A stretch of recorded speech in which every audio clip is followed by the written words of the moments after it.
Okay, let's run.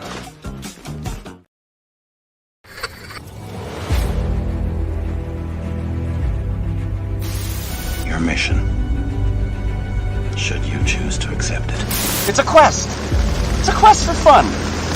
Well, The Rock says, why don't we just cut right to the chase? Okay, now he wants to get together. Well, he wants to talk. I want you to do me a favor. I want you to tell all your friends about me. It's showtime, folks!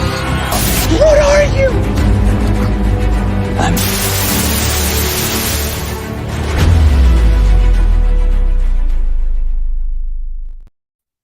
Greetings and salutations. Welcome to And I Quote, the weekly show where we introduce you to content creators of all shapes and sizes that join us from many and all corners of the nerd universe. We find out more about them by taking your questions. I am your host, Ryan of Nerd Culture, and our guest on this episode is someone who has been looking forward to being on this set for a very, very long time, and we're finally going to grant this person's wish. So please welcome of Crazy 8 Press writer and editor Michael Jan Friedman to the set. Mike, how are you? Good. Thank you. Thanks for having me. Yeah, we are very thankful that you're with us. Now, if you have any questions for Michael Jan Friedman as we go throughout the course of this episode, let us know in the comments. Let us know in the chat. Our producers are going to be keeping an eye on it as we go throughout the course of the show. And don't forget to like and share this episode with all of your closest friends. With that out of the way, Mike, what would you say were some of your favorite books and or writers growing up? Well, I loved Ray Bradbury.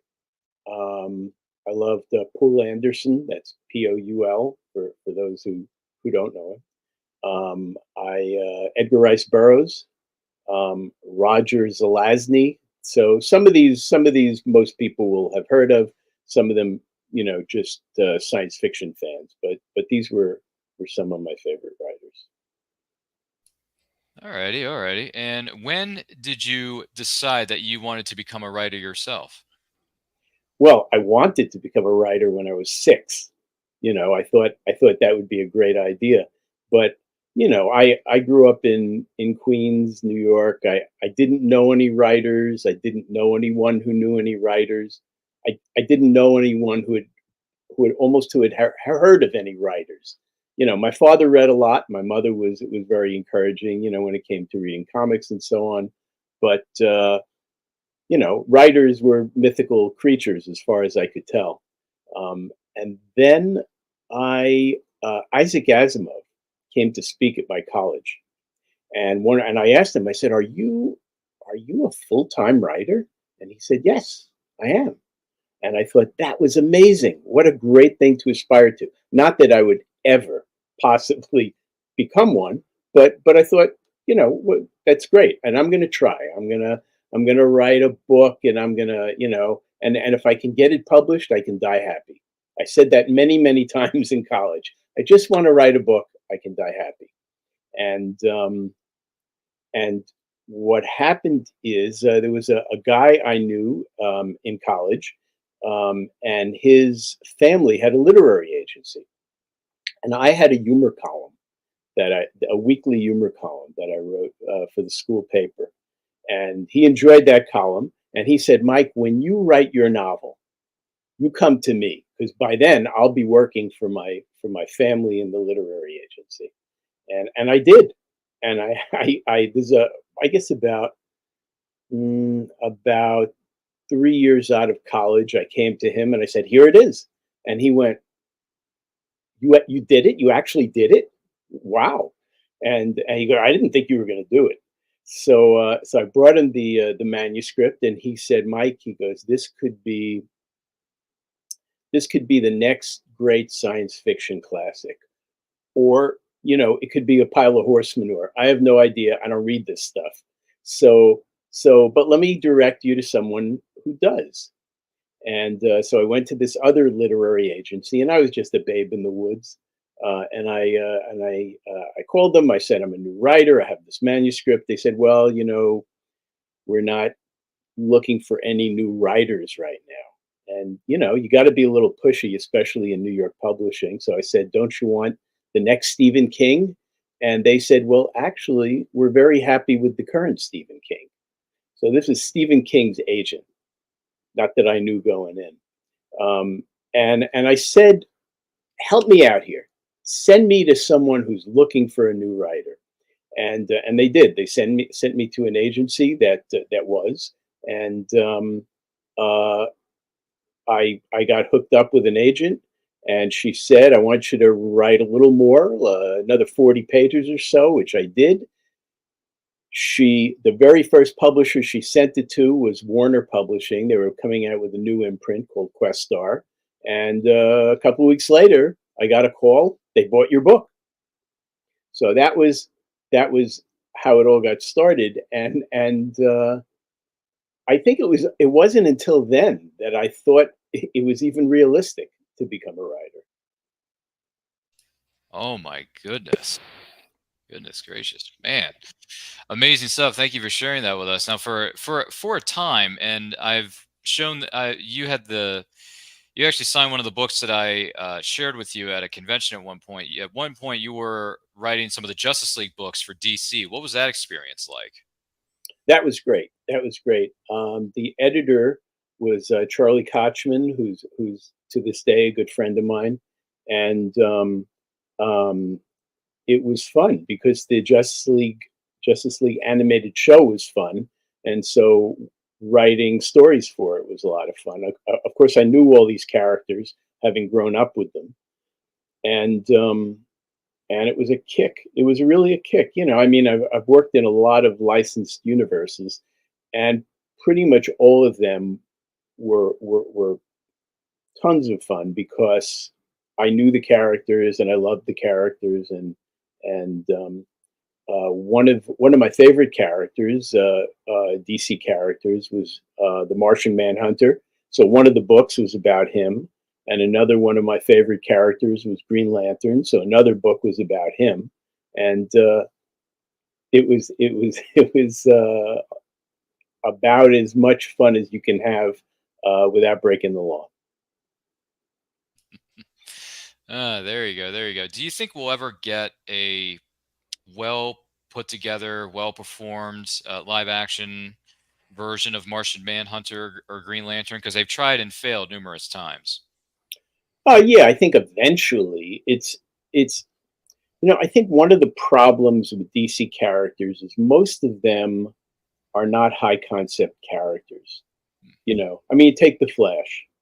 The Flash, the original Barry Allen, no, I shouldn't say original, but the Barry Allen Flash, the one I grew up with, was a guy who was always late, and he was exposed to a combination of energy and chemicals, and wound up being a guy who was very fast. Not exactly a stirring high concept. Compare that to, say, Batman, who was high concept. His parents were killed in front of him, and he vowed, never to let that happen to anyone else again. That's pretty high concept, but and there's some drama in there. Spider-Man, the same thing. Iron Man, Doctor Strange. Most of them Marvel characters. So when you produce a movie or a TV show about the Martian Manhunter or Green Lantern, you have to come up with the high concept. It's not sitting there waiting for you. Even though these are intriguing characters by virtue of their powers, for instance, you have to kind of construct the high concept. Yeah, I can totally see where you're going with that one. And once again, we're talking with the incredible Michael Jan Friedman on this episode of And I Quote. Don't forget to like and share this with all of your closest friends. If you have any questions for him, let us know in the comments. Let us know in the chat. And if you were joining us live on the replay, thank you for being with us. We do greatly appreciate it. What would you say are some of your favorite movies and or TV series, whether they be in the past or something in the present? Well, let's see. I mean, obviously the Star Trek shows were among my favorites. I saw the original Jim Kirk Spock Star Trek when it came out. I was bowled over by that. It was as I've described it since, to pull a quote out of Great Gatsby. It was an object commensurate with my capacity for wonder. I thought if I could have made a TV show, that would have been it. And of course, I didn't know it until I saw it, but that was one of my favorites. I think, I used to love The Man from Uncle, The Wild Wild West, a lot of the action adventure series in that era. Um, one of my favorite movies is something nobody's ever heard of. It's called Twinkle Twinkle Killer Kane. Yeah, yeah. It's with Stacy Keach and a few other actors that are even more obscure, and it was a great movie. So definitely, when you get a chance, you should go see that. But yeah, yeah. I mean, I'm sure there are others, many others that I'm leaving out, but those kind of stick in my mind right now. Man, that last one you mentioned with Stacy Keach, that's a new one on me. If anyone knows that movie, let us know in the comments. Let us know in the chat. Be curious to hear your thoughts because that's definitely off the beaten path for me. But you learn something new every day. That's one of the beauties of doing these shows and podcasts and sharing them with you who may be watching or listening to this. What would you say are some of the biggest rewards about being a writer? The biggest reward of being a writer is being a writer. I mean, I say that in a, how can I put it, in a kind of, I say that because it's great, because you get a chance to communicate your vision with other people. So that's great. And there's that, if I could only write one book, I'd die happy kind of thing. It takes me off the hook. When I when I look at my life, I can say, okay, that was good. That was good because, largely because I was a writer. Um, right now, I do a lot of crowdfunded work. I put my work out there and get it crowdfunded, and that allows me to do exactly the thing I want to do. Write exactly the thing I want to write. So, and we'll talk about that more later. But for instance, I have a series of 21st century Aztec Empire noir murder mysteries. So I once presented the idea for the first one to a friend of mine who is an editor at Del Rey, and she said, "I love this idea. This is a great idea. I want to read this book. I can't buy this book because if I can you imagine me telling a buyer at a bookstore chain, yeah, it's a 21st century Aztec Empire noir murder mystery series. You know, their heads would explode. So they uh, uh, it's a lot of fun doing writing, getting up every day and writing exactly the thing you want to write. Very good, interesting stuff. Opposite side of the fence, though. What are some of the biggest challenges about being a writer? Ah, one of the biggest challenges. Well, initially, one of the challenges was finding time and space to write, and that never got better. But what happened is I just developed a kind of a deafness to the world, so I could sit in a subway car or or at a in a corporate meeting and do some writing. Just block everything else out. So I developed that that problem I was able to solve. A challenge, there's a it's a challenge, and it's kind of a uh, um, productivity study because it's very easy to look to find an excuse. Very easy to find an excuse and say, well, I can't write today because of this, or oh, I have writer's block. I'm on base. Can't do anything today. I have writer's block. So there are lots of excuses if you take them, but if you're going to make it as a writer, particularly a writer who sees any income from his or her work, you have to be productive. Absolutely. Productivity is very, very important no matter what you're doing. If you're trying to become a writer or something else, productivity is one of the keys, I would venture to say, to what is known as success, something There you like go. that. I'm just throwing that out there. Now, you're a member of a team over there, the Crazy Eights. That's right, the Crazy Eight Press. I'm curious, how did you end up becoming a part of the team known as Crazy Eight Press, and what has your experience been like with these crazy folk thus far? Well, I was the first crazy folk. Hmm. I had this idea that things were changing, and soon after I started thinking about this, Borders went out of business, and it occurred to me that whereas traditional publishers once had exclusive access to the means of production and the means of distribution, they no longer had it. So that was an opportunity. And then on the other side of the ledger, um, things were falling apart. Traditional publishing was starting to go the way of the dinosaur. It's still around, but it's in a changed way. Um, Writers can't make as much as they used to because their books don't see as many readers. And ebooks came along, and there were all kinds of problems for publishers. So, on one hand, opportunity; on the other hand, necessity kind of got together, and I said we have to establish a means of going direct to the reader, writer to reader. Those are the only two essential components, after all. So, for a long time, my friends said, "Yeah, yeah, Mike, that's great. That's terrific. Have a cookie." But finally, in 2010, finally they started listening, and they hooked in immediately, and a bunch of us formed Crazy Eight Press. And the reason it was called Crazy Eight Press is, well, there were six of us. What are you going to do? But now there are 10 of us. So that's also kind of crazy.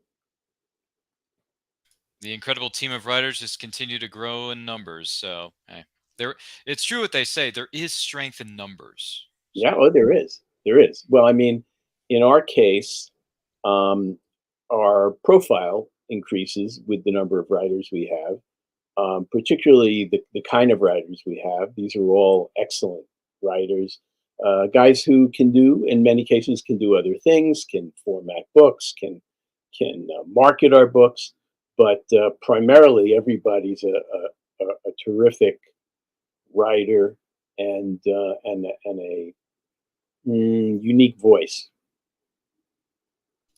there you go. There you go. And you brought this up a few moments ago regarding one of your characters, and I'm just curious. This is a really intriguing cover, but I gotta know, where did the idea for this series come from, and what can the reader expect when they open this book? Okay, well, that's a good question. It started out. I think I had the idea for this around 2009, 2008, 2009, something like that, because the end of the Mesoamerican calendar was coming up, and supposedly, the universe was going to end, and I said, I got to get a book out there for 2012. And that's when I went to that editor, and she said, I love the idea, but I can't buy it. So at Crazy Eight Press, we put out our most authentic visions, and this was something I really wanted to do, and there was nobody at Crazy Eight Press says no. So I said, okay, I think there's a market for this. It's really about a guy named Mashla Kolua. He's an investigator for the Empire, basically a gumshoe, and he solves violent crime mysteries, murders for the most part, and it's a different world. This is a world in which the Aztec Empire has stretched from the tip of North America to the tip of South America. It's an insular society. There is recognition that things are going on in Europe, and they kind of keep tabs on that. But it's an empire. It's ruled by an emperor, and but it's much more modern and logical and less superstitious than the Aztec Empire that we know from history. But it's basically a mystery series. It's just set in a different reality. Boy, if that wasn't intriguing enough, my gosh, the cover is very intriguing. So Yeah. that will catch the reader's attention. And it sounds really good. It sounds like a really good series. And what else is good is that this is a really solid episode of And I Quote that you are watching or listening to right now with our special guest, Michael Jan Friedman of Crazy 8 Press. If you have any questions for him, let us know in the comments. Let us know in the chat. Whether you are joining this live or on the replay, thank you for being with us. And do not forget to like and share this with all of your closest friends. Just going to throw that out there. Hello. Now, we go from one side of the spectrum to the next because this one, Phenomenons, I got a feeling this may or may not be about people with extraordinary abilities. How did this all come about? Well, at one point, you know, I one of the things I love to do is write about superheroes in prose. You know, I did a lot of work for in comics, primarily for DC Comics, including a comic called Darkstars, which was part of the DC continuity and was a kind of a cross between the Martian Manhunter and Green Lantern. But I really like to present superheroes in prose. And when I was young, there were a couple of books like Captain America and the Great Gold Steel, and the Avengers and the Earthwrecker, and I just thought it was so compelling, even more so than in the comics, because you could flesh out the characters, you could provide a lot more background, a lot more characterization, and it really intrigued me. So not too long ago, a couple of years ago, I said I'm gonna write a series of superhero novels. And then I said, wait, hang on. What might be better is to get my Crazy Eight friends and a number of other great writers together and let everybody kind of participate in this. So everybody comes up with their own protagonist, and they interact. That was a big thing for me, because I remembered in Marvel Comics when they first came out. Yeah, I remember that too. And I remember the Flood. We'll talk about that later as well. But when Marvel Comics first came out, Stan Lee had the characters interacting a lot. You know, you would have Spider-Man talking to Daredevil, and in the background you'd see Thor flying through the sky. It was real because these characters were able to interact up front, upstage. They were all part of a reality. So I wanted that to be the case. So Phenomenons is that way. Everybody's got their own character, and everybody interacts with the others.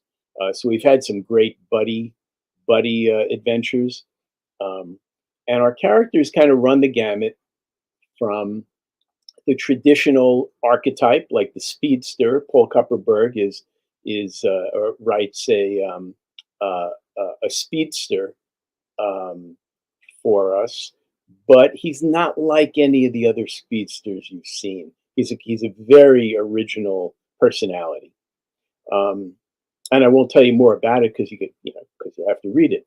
But then we have crazy concepts that you think would never work, like Lipstick Lily. Lipstick Lily carries around a bandolier. She's actually on the cover of that book you showed, and she carries around a bandolier of specialty lipsticks. Now you go, now first of all, you've never heard of this before, and you probably think it wouldn't work, and yet Marie Vibert, who writes this, does a great job with it. So you really have to check out all you listeners out there. You really have to check out Phenomenons because it's a different take on superheroes, and it's written by just great writers, just great writers. Dan Hernandez, who just wrote the Teenage Ninja Mutant Turtles movie. He's in there. He's got a character in there. Jeff Thorne, who writes Green Lantern's stories for DC, he's got a character in there. So, we're not talking about lightweights here. These are excellent writers doing excellent work. It seems like you've assembled your own version of a Justice League to put some of these stories and characters and their interactions together respectively. But hey, that's no problem because I like both, but I'm more of a DC fan than a Marvel fan because DC is freaking awesome when it comes to comics. DC is freaking awesome. I most of the comic book work I did was for DC, which makes me respect you even more. You gain a few more brownie points over there. I mean, heck, I finally met just a really quick story here before I segue into the next thing, but had the pleasure of meeting Mark Waid a couple weeks ago, and he wrote my favorite graphic novel, Kingdom Come, with the artwork done by Alex Ross. So there you go. Yeah. Enough said. Mark Waid, legend, still is to this day. Always was, always will be. Kind of like the Bret Hart of, I guess one of the Bret Harts of DC. I don't know. It depends on how you look at it. Who may be watching or listening to this. I'll leave that one up to you. Have there been any special memories for you from being at conventions, whether you were there as a vendor or there as an attendee? Conventions. Well, we started Crazy 8 Press at Shore Leave, which you're familiar with. Shore Leave is a fan-run convention in the Hunt Valley near Towson, Maryland, and a tremendous convention. And what we did there to launch our brand was we sat. There were 7 of us at the convention, and what we did is we sat there consecutively and wrote for an hour in view of all the convention attendees. So we had a laptop hooked up to a monitor. The monitor was turned out so anybody could walk by and see what we were writing as we were writing it. Basically, writing a story in Macy's window. And so I took the first stint, and then Peter David had a turn, and Aaron Rosenberg, and Bob Greenberger, Glenn Howman, and we each took a turn, and that continued from Saturday morning through Sunday afternoon. So like 6 hours on Saturday, another 4 hours on Sunday, and at the end. What we did, so I would leave off with a cliffhanger, and then the next guy would pick up, and he'd leave off with a cliffhanger, and the next guy would do the same, and we were trying to make it as difficult as possible for each other. Miraculously, we got to the end, and we actually had a 10,000 word story. It actually hung together, and we've since published it as Tales of the Crimson Keep. So that was a lot of fun. So I do remember that was a big thing, a big convention event for me. And let's see, maybe as an attendee, it's funny. I haven't attended too many conventions, even going way back strictly as an attendee. But I used to go to the Phil Suling conventions in Manhattan. Those were the early ones, like at the Commodore Hotel. And I think one of the San Diego Comic Cons was memorable because Peter and Bob Greenberger and I were working on the Bible for After Earth, which was a movie that Will Smith produced, and starring him and his son Jaden. And So we were kind of his guests at the convention. That was nice, and that was fun. And we had written a comic to support the brand. So that was distributed there, and we signed that. That was a lot of fun. Oh my goodness! After Earth and the Will Smith production that he and his son were in. My goodness gracious! So they're one of the big stars in Hollywood. Whew. Oh yeah, not too much, none too much bigger. Yeah. Yeah, none too much bigger than the Fresh Prince of Bel-Air himself. Now, what is fresh is this incredible episode of And I Quote with our guest, Michael Jan Friedman. Don't forget to like and share this episode with all of your closest friends. If you have any questions for Michael, let us know in the comments. Let us know in the chat. Be more than happy to take those as they come in respectively during the live portion of this show. What advice would you give to someone who wants to be a writer? The first thing I would say is finish what you start. You get, I mentioned writer's block earlier. You get a lot of young writers who write 50 pages and do a pretty good job, and then say, I don't know what to do now. I've got writer's block. No, you don't really have writer's block. Don't mystify it. Don't mysticize it. What you have is a story, and you didn't really know where it was going. So I would say to any aspiring writer, first of all, outline. You have to outline. Now you may decide at some point to stop outlining, to diverge from the outline, but you have to have it. You have to know how your story begins, where it goes, and where it ends. If you become an experienced writer, maybe you can leave out some part of that process. But to start with, you really need the outline. The other thing, as I said, is to finish what you start. You don't really know how good your premise was until you finish it. Sometimes you get to the end, and this has happened to me, you get to the end and you go, this book is not about what I thought it was about. I have to go back and change the beginning to fit the end, because the end and the beginning have to work together like bookends. So outline and finish what you start. The other thing I would say is apprentice yourself. Now, if we were aspiring blacksmiths, we would find an experienced blacksmith and apprentice ourselves. We would say, we'll work for free or pretty close. We just want to learn the tools of the trade. And there's no reason you can't do that in writing as well. Now, if you call a writer, a working writer, and you say, I'd like to shadow you. I'd like to sit there while you write. They'll tell you to go away.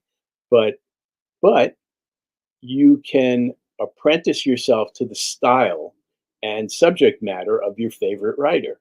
Say, like as I did actually with Roger Zelazny, one of the writers I mentioned earlier, a Hugo winner, by the way. And I said, I really like this guy's stuff. I want to write what he writes. And I wrote the first books I ever published were homages to his writing style, and even some of the content that he used to write. So he wrote a book called Lord of Light about Indian subcontinent mythology. He wrote Nine Princes in Amber, which was sort of a treatment of medieval Europe in a lot of ways. And so I said, well, I want to do something like that. And I ended up writing about Norse gods in the 20th, at the time, the 20th century. So I apprenticed myself to him. And, had I been younger, I would have, probably handed it in to my high school teacher, and she would have said, or he would have said, you have to be original. This is plagiarism. That's what a teacher might say. But in fact, it's a great way to develop your own style. Imitate your favorite writer until you develop your own voice. There you go. Mic drop right there. Very, Mm. very good pieces of advice. You know, I had this story, I had this idea in my mind for a long time, and I finally went ahead during last year. I think it was last year's NaNoWriMo Remu. For those of you who may not be familiar with that, that's National Novel Writing Month, which takes place in the month, I believe it's November Yeah. of every year, where people are challenged, or if they feel like participating, they're challenged to write a certain number of words to put together an entire story. For me, I did the virtual seminars through my local library before I was living in Maryland at the time. And I went to the virtual workshops. I listened to every word that the people were giving us, and then they were doing a slideshow presentation as well, giving us tips on how to put together the starting, how to put together the characters, maybe how to assemble the dialogue, and what your characters' motivations may or may not be. Basically, they were going throughout the process. And finally, I was listening to it, I took notes on it, and then they also let us write for portions of these virtual workshops. They would go through the presentation for the first 20, 30 minutes. And then for the next 90 minutes, they would say, okay, guys, you're on your own. Go ahead and just go write, start writing. So I had an idea. I finally wrote it. I got it done. But the problem was I left it on a cliffhanger, which means sequels, right, Hollywood? You love sequels, don't you? Yes, we do. So I haven't written part deux, but I will say this. I'm just glad I finally got that idea out on paper, or in this case, digitally, because I wrote it on my laptop. And it's a Western, because I like Westerns. I think Westerns are cool. I really do. I think Westerns are great. So I put this character who's kind of on the run, and he runs into certain challenges along the way. He meets a cunning thief who isn't all she's cracked up to be, and they land in some sort of trouble, and it's up to them to figure out how to survive and get out of this tricky situation. So without giving too much away, that's the premise there of the story. More on that as it develops. Now I sound like a news anchor. Gee whiz, who'd have thunk? But hey, great pieces of advice. And if anyone has any other pieces of advice that we may or may not be missing here, let us know in the comments, let us know in the chat. And don't forget to like and share this episode of And I Quote with all of your closest friends. Now, it has come to my attention that there is a Kickstarter going on through the team over there at Crazy 8 Press. Why don't you tell us about it? Sure. This is the brainchild of Hildy Silverman, who's one of our newer members. It's called Grandma Got Kidnapped by Aliens and Other Holiday Disasters. And it's only got 4 days to go, and a fair amount of distance to cover. So please go check it out. You might think that these are all Judeo-Christian holidays we're talking about, but not necessarily. My story is about a Aztec priest back in the several hundred years ago, and he's asked to arrange a celebration for an old holiday because the celebrations he's been conducting haven't had the desired effect of bringing rain to the crops. He's been sacrificing all and sundry to the rain god, and they want him to work with the harvest gods. So and he says, I just sacrificed 150 people. I can barely move my fingers. And they said, yeah, well, you knew the job was tough when you took it. So not every holiday we're talking about is as I said, is the Judeo-Christian kind. But you got a great list of writers here, only some of whom are my Crazy 8 colleagues, and we can really use your help. As I said recently in an update, we started Crazy 8 Press to maintain the relationship between the reader and the writer, regardless of what happens to publishing companies and so on. That's what's sacred. That's what's important. And the way we can do that is by supporting campaigns like this one, deserving campaigns that encourage works of the imagination, the same kind of works of the imagination that you and I got hooked on when when we read our first science fiction story and said, "Hey, whoa, what is this?" So this is gonna, this is gonna be someone's favorite science fiction story in this volume. So I heartily encourage everybody to go check it out. You go to Kickstarter, you can look up Hildy Silverman, or you can look up Grandma Got Kidnapped by Aliens. Which is a very unique title and definitely something that would stand out like a sore thumb. Right, right. So- It certainly stands out like among other things, a sore thumb. There you go. And we've taken the liberty. The link for this Kickstarter is located within the description of this video's comments section. So definitely check out the link there. It is on our YouTube. It is on our Twitch feed. And I believe it may be on our Twitter. And if it's not, it's on our other social media channels. So definitely check it out. Support these guys. They're a great team of writers. I've had the pleasure of meeting and talking with a lot of them at Shore Leave over the years and Farpoint, respectively. Great people. And you can tell that they have passion for what they do, and you could just tell. So hey, indie supports indie, so if you can contribute in any way you can, that's great. And if not, just sharing the Kickstarter on your social media goes a very long way. So Absolutely.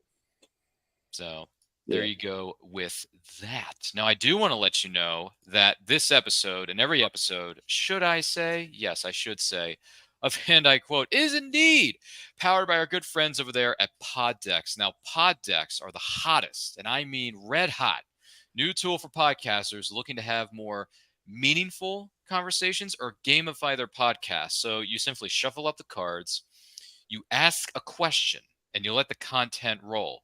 Get yours today at poddex.com. Use that code Ryan10, that's RYAN10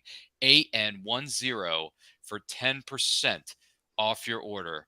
Poddex wants to know which band or artist, dead or alive, would play at your funeral, Mike. That would be Leonard Cohen. Leonard Cohen. I've been a Leonard Cohen fan for, I don't know, 45 years probably, long before he became famous with Hallelujah. Yeah, it would definitely be him. He not the most mellifluous voice, but some of the most incredible lyrics you could ever imagine. Right. There you go. There you go. Now, who would play you in a motion picture? Who would play me? Oh, that's a good question. Wow. Who would play me? Boy, that's a great question.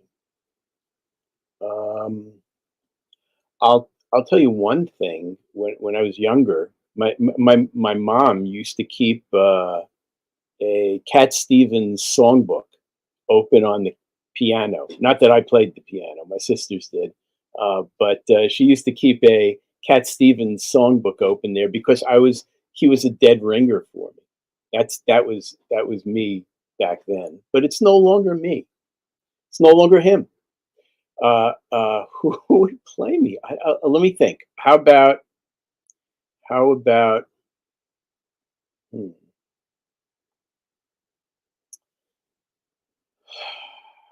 Boy, I I don't know. I think how about Michael Richards? It's I think not so much that he looks like me or even thinks like me, but I feel like there's a Michael Richards in me somewhere struggling to get out. Jerry. As someone who's a big Seinfeld fan and who features this character in the intro to this very program, you're welcome, by the way. Oh, okay, good. Maybe that was stuck in my head from earlier. I have to get back to you on that. This is going to take 2 hours of thinking. It's okay. It's okay. If you think of something, you can always send me a DM. Privately a little bit later on. I was thinking either Richard Dreyfuss or John Malkovich for you. John. Oh, okay. Richard Well, John Dreyfuss. Malkovich more now. Yeah, that would be great. Richard Those, Dreyfuss. Okay. yeah. Yeah. I don't know. I saw him at a convention, a few weeks ago. He looked good. I mean, granted, he's, no one stays young forever, but he looked good, and he was signing for the fans, meeting with the fans. He seemed to be in a pleasant mood. So I don't know. And he still got the white hair. So I figure, You hey, that might fit for Michael Jan Friedman. I don't know. know what? These days, I think those are probably apt. Maybe you're probably right. I'm not sure, but Poddex wants to know, when were your parents most disappointed in you? Ah, when were they most disappointed in me? I have to tell you, one of the things, and I tell my kids this all the time. My parents were very, very supportive. Even when I told them no, I didn't want to be a doctor, I wanted to be a writer, they were not disappointed. Trying to were they disappointed in me? I don't think they've ever. They're very supportive. I don't think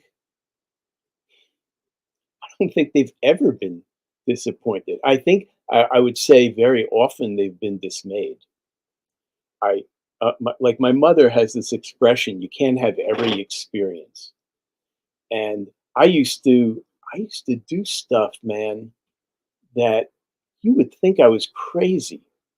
I liked when I was I don't know 6 or 7 years old. I used to like going to the playground where my friends were on the swings and try to tackle them as they were swinging. So one thing I really didn't have was a sense of self-preservation. So I think that was a source of great dismay to my parents and great consternation. But I don't think it was disappointment actually. Man, bit of a risk taker there. Kind of reminds me of the indie film Bodhi, played by Patrick Swayze in Point Break. Yeah, right. Like I was nuts. I mean, I look back in it and I cringe. How did I ever get to the point where I look like Richard Dreyfuss? How did I survive that long? I don't know what to tell you.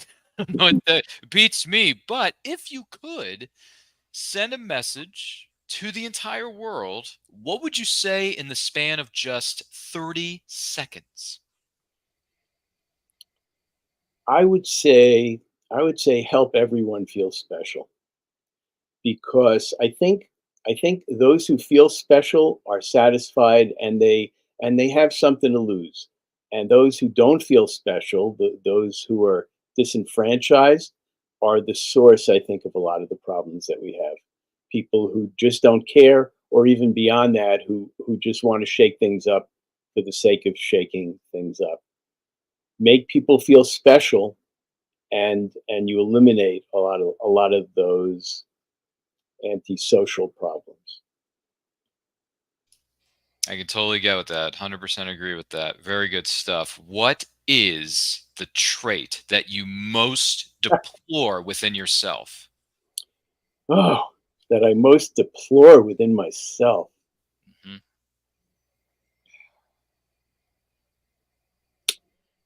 Um, I think that I let other people's judgments get to me. I I try to act like a good person by my own standards, and I try hard.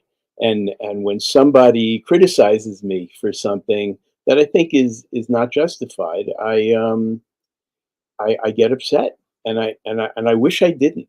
I wish I could just stay the course and ignore the naysayers.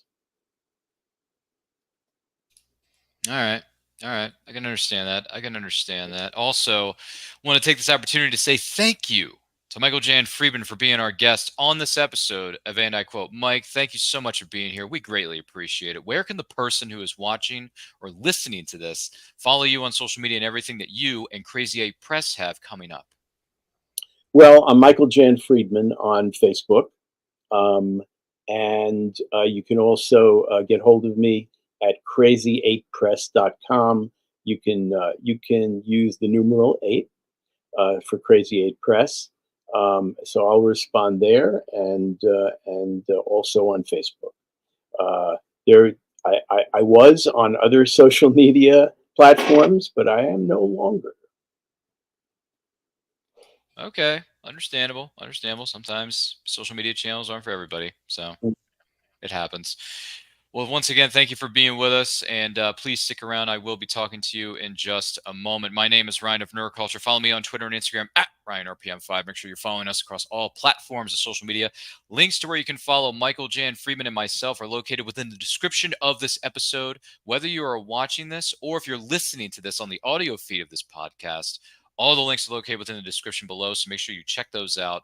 Follow the incredible team over there at Crazy 8 Press and everything that we have coming up. We got lots of great things on the way. We got incredible merchandise. We got hats. We got shirts. We got coffee mugs. We got tumblers, all kinds of stuff. All those links are located within the description below and on our social media. Also, we're this close to hitting 1,000 subscribers. Once we do, we're going to throw a great big live stream celebration that's going to have returning guests, some surprise guests, some special giveaways for you, our incredible subscribers/fans.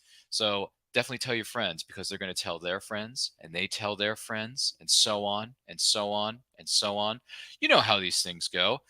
A lot of great things coming away very soon. Movie Anniversary watch-alongs. We got Ahsoka's coming up very soon, so we're going to be doing an Ahsoka's weekly mission review show coming up in a few weeks. That's going to be dropping on Thursday, August the 24th at 8 p.m. Eastern Time. That's right. Great time to be a Star Wars fan. But then again, every time is a good time to be a Star Wars fan. Any time is. Come on. The Force is strong with this show, and the Force is strong with you.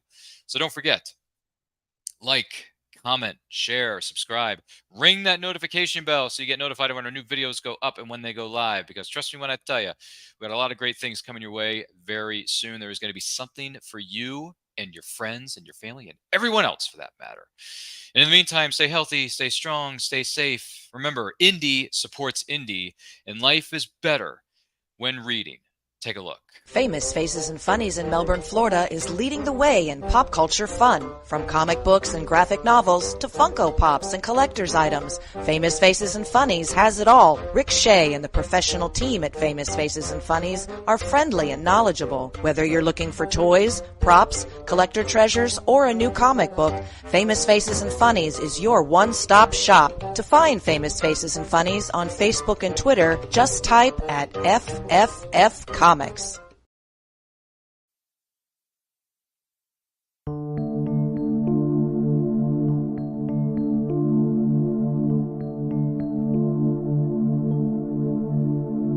Sweet dreams they placed on me inside my mind.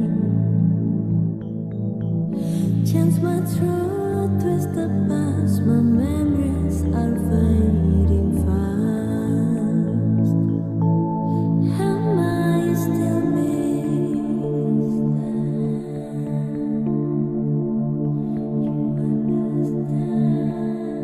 Who do you want me to be?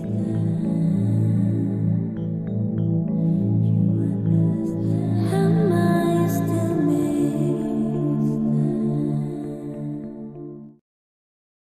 Author Cindy Kep is writing on the edge.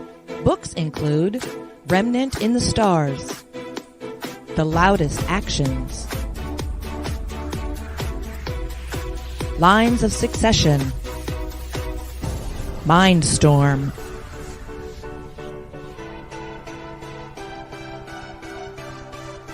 Condemned Courier, the Yerushalayim series,